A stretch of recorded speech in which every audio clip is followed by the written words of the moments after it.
Hello students, सोपी आणि उपयुक्त माहिती पाहूयात। आषाढी एकादशी मराठी निबंध।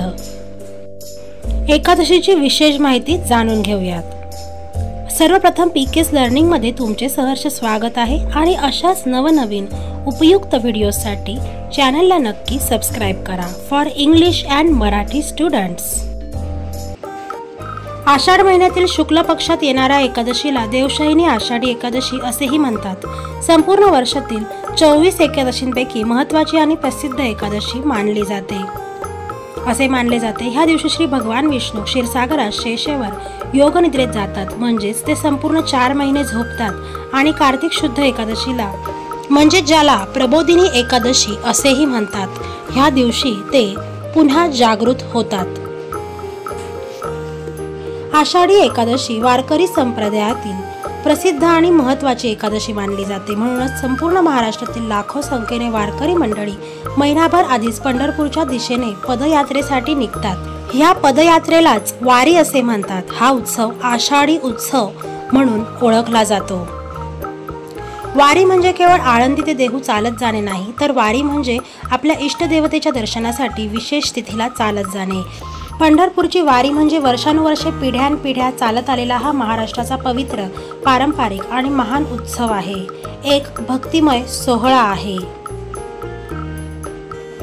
डोक्यावर तुळस, मनात निष्ठा, भक्तीची प्रखर साधना घेऊन भूक, तहान, ऊन, पाऊस, वारा हे सगळं सहन करत लाखो वारकरी आपल्या लाडक्या विठुरायाच्या दर्शनासाठी वेगवेगळ्या मार्गाने पंढरपूरच्या दिशेने चालत जातात।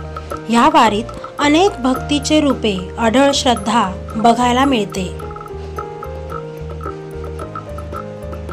पंढरपूरमध्ये भगवान विठ्ठलाचे हे पवित्र मंदिर चंद्रभागा नदीच्या तीरावर वसलेले आहे। शाळा कॉलेजातही हा उत्सव उत्साहाने साजरा केला जातो। लहान मुलांना वारकरी पोशाखात तयार केले जाते। गळ्यात तुळशीची माळ, डोक्यावर तुळस, हसऱ्या मुखावर भक्तीचा तेजस प्रकाश तर असतोच, सोबतीला हातात टाळ, मुखात राम कृष्ण हरीचा जप, यातून खऱ्या पंढरीचा अनुभव मिळतो। ज्याप्रमाणे तिरुपतीला बालाजी, द्वारकेला श्रीकृष्ण, त्याप्रमाणेच आपल्या महाराष्ट्रात लाडक्या विठुरायाचा गजर असतो। श्रीकृष्ण हा विष्णूचा अवतार आहे। विठ्ठल म्हणजे श्रीकृष्णाचे स्वरूप, म्हणजेच भक्तांसाठी रूप धारण केलेले भगवान विष्णूच होत। आजच्या दिवशी पंढरपुरात अपार गर्दी असते। कीर्तन, नृत्य, भजन तसेच अनेक ठिकाणाहून येणाऱ्या पालख्या, पैठणहून संत एकनाथांची पालखी, देहूहून संत तुकारामांची, आळंदीहून संत ज्ञानेश्वरांची, त्र्यंबकेश्वरवरून संत निवृत्तीनाथांची आणि शेगावहून गजानन महाराजांची पालखी। संतांच्या पावलांनी पवित्र झालेला वारीचा तो रस्ता, लाखो भाविकांनी भक्तीने भरलेले ते वातावरण, विठेवर ताठ उभाय श्री विठ्ठल आणि त्याचे सुंदर सावळे रूप मनोहर असा हा विलोभनीय सोहळा असतो। टाळ मृदंगाचा गजर आणि हरिनामाच्या जयघोषाने अवघ्या पंढरीत भक्तीला उधाण येते।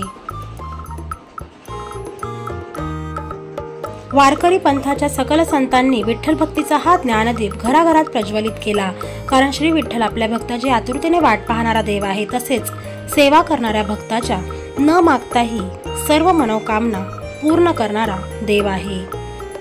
विठ्ठल विठ्ठल, जय हरी विठ्ठल।